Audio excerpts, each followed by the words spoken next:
Today we have a Fireside Chat with Dr. Mohamed, who is the head of cybersecurity at the UAE. We have the privilege of his being moderated by Antonio T. Scurlock, who's the Deputy Chief Learning Officer at CISA. And so this will be, I think, a really rich conversation between these two gentlemen. And please join me in welcoming them for this panel. Thank you. Thank you, Barbara. Appreciate that. Thank you. So I'm pretty excited about this. As folks who've seen me in other speaking engagements involving the games, this is the time for me to back away a little bit from my professional desk and get my geek on, as I like to say. But I'm very privileged to have the opportunity to speak with you today, Dr. Mohamed. I did a little bit of research on the program that we're going to be discussing today, and I found it to be very exciting. And I hope that folks after this discussion today will not only be enriched and educated, but have a desire to go out there and do some more research themselves. If I could, let me help, or you help me help them understand your specific role in the UAE Cybersecurity Council. Thank you very much, first of all, for bringing me here and really inviting us in this great event. I really had a quick tour here and there and met great people in that perspective, so definitely this is an added value for us all. I'm leading the Cybersecurity Council in UAE. Yes, sir. UAE is a 7 Emirates federated country where the federal government oversees many of those policies, regulations, procedures, laws, legislations that actually dictates what is the importance of cybersecurity across that. And this is where they created the Cybersecurity Council to oversee many of those inside facing to those 7 Emirates and unify the efforts of actually having a one vision, a one marching orders towards any of those perspectives, as well as in the outside where we work with the great international partners to as well spread the culture of cybersecurity, one thing, and to share information on the other thing, where many of the attacks that comes in our region that might not be faced or seen in a different other perspective, and this is where we share such information with the great partners in order to do that. So Cybersecurity Council is the body to do many of those collaboration and cooperation in this, and that's what we need in this field, definitely. Fantastic, sir. So there is an effort that was created and spearheaded by you called CyberPulse. This program has received a lot of accolades and awards. Could you dive into that and explain to the audience what CyberPulse is? So I don't know if you saw the tallest building in the world, Burj Khalifa, and we had a great banner in that Burj, as a matter of fact, for the $1 million competition, cyber competition. And that $1 million cyber competition, it's actually given to one single person who won on that perspective. Great efforts that been actually spread on that. There are so many competitions across the whole year. CyberPulse came in order to spread the culture of cybersecurity. We face so many attacks in that region, not only from a fraud or scams or Bitcoins type of attacks, but also from an impersonation, APTs, DDoS, and ransomwares in that perspective.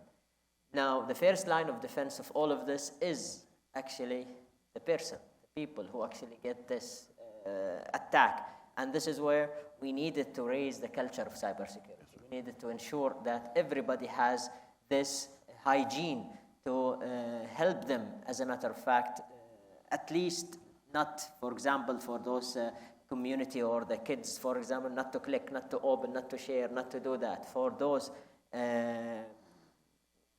board members or even employees or critical infrastructures to actually apply the compliances of cybersecurity. So we created that CyberPulse as a pulse for the whole community, for the whole society. We started it in UAE almost 1.5 years or 2 years ago, and we spread it across the whole world. Roger that. You know, I think I heard, and I want to capitalize on, it sounded like you said that this is an audience that as broad in scope as, say, young children, all the way up to chief executive officers of major corporations. Can you talk to me about how you implement and engage in getting that message across? So we have a great relationship across the whole ecosystem. Ministry of Education, for example, whenever they need to upgrade their curriculums in the schools for those KG students, for example, or even for any of the other grades levels or the universities in that perspective, they do consult with us to send those messages of digitization, safe and secure use of many of those internet, as well as the child protections and many of the things that we see. So Ministry of Education was a great player in those perspectives where we actually use them as a platform of sending these messages. Add the media, be it the modern media, social media, and many of those, or even the conventional media, from newspapers to TVs to radios to many of those aspects. So we use this in order to actually spread that message to everybody in this perspective. And for those executive of many of the CEOs or CXOs on that perspective, we do have great programs where we take them and train them, as a matter of fact, depending on their times, in a very short period of time, for example, just to give them those injects of knowing what is the importance of cybersecurity. They've been actually attacks lately. You heard of I don't know if you heard of the deep fake attack that happens in UAE, where someone impersonated the CXO in the voice as well as in the face with the video conferencing and was able to transfer an amount of money from that company overseas using the artificial intelligence in that perspective. So definitely it's all needed to be actually raised in that culture, and that's what we do in the Cyberpulse. Wow, fantastic. Thank you. So, when you stand up a program like this, especially one that's inclusive and has multiple layers of audiences, we have a tendency to, let's just say, trip and fall forward, right? And if you could, maybe talk to us about some of the lessons that you've learned in standing up the Cyberpulse program and getting it broadly implemented. So one of the most important lessons we learned is we didn't engage Ministry of Education, for example, in doing those curriculum. That was when we started it in the early ages. We did not engage our cyber ambassador, our kids, our society in that perspective. We didn't engage the cyber crime law enforcement investigation entities, where the critical or where the statistics that they show how important or how much high in the scores those crimes are happening in a daily basis. So really reaching out to them, knowing what are those important goals that they want to achieve. For example, in the law enforcement, they need to lower those numbers of cyber attacks. For education, they want to spread the knowledge and the information, and even for industries, as a matter of fact, this is where we actually started early as well in bringing many of those big hyperscalers, for example, or industrial ecosystem in order to build up that ecosystem. So outreaching to everybody of those was really an important step, and this is what cyber is about. It is a teamwork, as you mentioned, Sarah, in that perspective. And all of those teams, as a matter of fact, will help you in order to achieve your goals. That's what we always encourage to do. Roger that. One of the things that is exciting about being here in this international cybersecurity championship, and actually having kicked off the first international cybersecurity competition in Greece, which I believe was apropos. Cyber competitions, gamification. What is your perspective on utilizing these venues and engagements to either enrich, enhance, develop, and gain talent? What's your thought process? All of the above. Definitely those platforms are an important venues to share information, to learn those lessons that we actually shared here and there, to encourage and spread that culture of cybersecurity. We all know the scarcity of the people in cyber domain, and this is where we need to actually elevate many of those numbers of personnels to the ability of being our first line of defense. And this is where we need such competition, as a matter of fact, to simulate an actual attack. We've seen how devastated when an attack happens. We've seen how costly to really react or respond and recover from many of those attacks. So having preparation of such scale will definitely give us, one, the culture and hygiene of really preparing for such things, and second, will give us to that preparation level that if something happens, we're ready for it. And this is our main ideas of such platform. Definitely there is the recruitment, definitely there is the program enhancements, there is the collaboration and partnership with industries, there is even the international bodies, as we've seen here, so many international in that perspective. All of this is definitely needed in order to achieve our vision and goals in cybersecurity. Yes, sir. Thank you very much for that answer. So I heard you make mention of the collaboration and the engagement on the federal platforms and the federal stage. I wonder if you could expand upon that and speak to your engagement collaborations with what would be titled as the private sector, commercial vendors. What does that look like in the CyberPulse arena?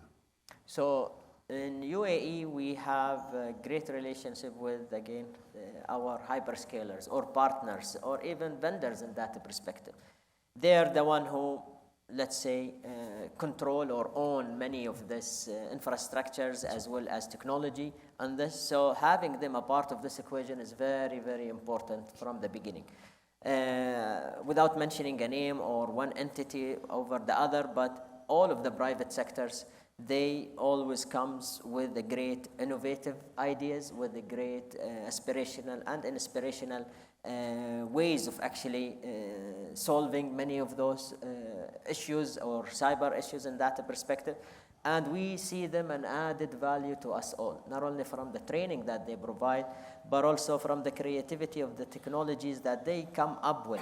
We saw, for example, the AI solutions that are actually out there today. So many of them, and many of those entities, competitions, and they actually work together in order to really raise the AI level in the use of cybersecurity. Adversaries use the same, and this is where we need those private partners to be on our side. We need them to actually work with us and really build up those lines of defense that we always ask for. Roger that. Thank you for that feedback. Some of the partnerships in the federal space with you, as you expand in your engagement in cyber to the international arena, you're going to end up partnering with, say, non-traditional partners. Do you have those types of entities that you've also been engaging with, building bridges with, and partnering with via the CyberPulse activity? So one of the important, for example, really steps we've taken there is with our partner in Israel.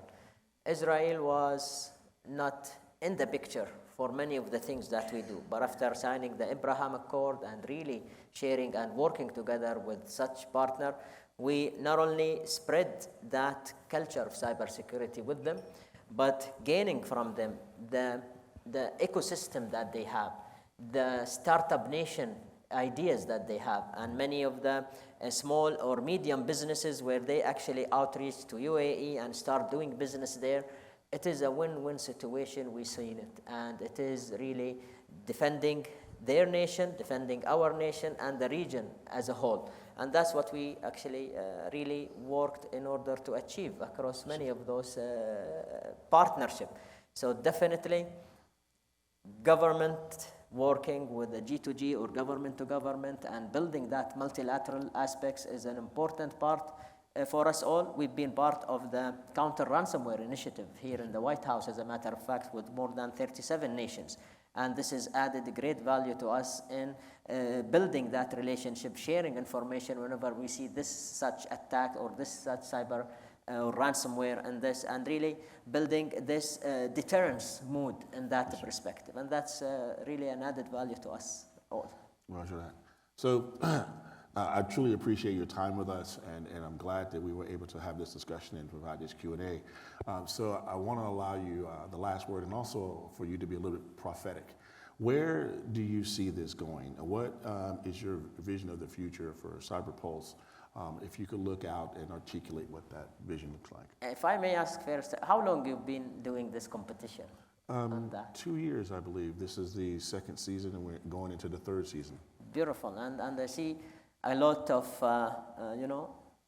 partner, as well as expanding in many of that from an international as well as national perspective. So our goal is to really expand on that. Our goal with all of this partnership across the whole world is to build up that deterrence mode, that cyber culture. We been investing so much in building a secure as well as a digitized world, be it there in UAE or across the region or worldwide.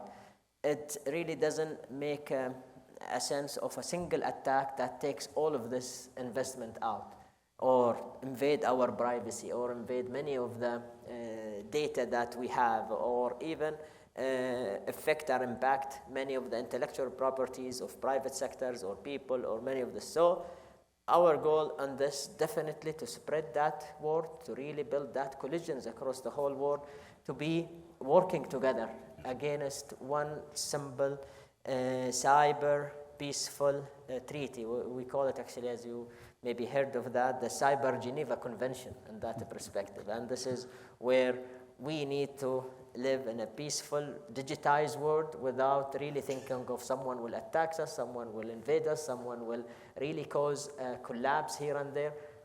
So in order to achieve that, we need to do such events, we need to do many collaboration, partnering, and really working together in that perspective. And that's, we cannot do it ourselves. We definitely need every partner in this. And again, the US and CISA in particular, with all of the MOUs that we have signed, really helping on those aspects. Roger. Well, thank you very much, sir. For this particular engagement, that's kind of a wrap for us. But I wanted to say thank you again for being here. Appreciate your time, and definitely appreciate your travel time. And thank you for enlightening ourselves, the audience here in the room, and also on the stream about this fantastic effort, Cyber Pulse. And I can appreciate your vision for the future. And thank you again. Thank you. Thank you very much, sir. Pleasure. Thank you.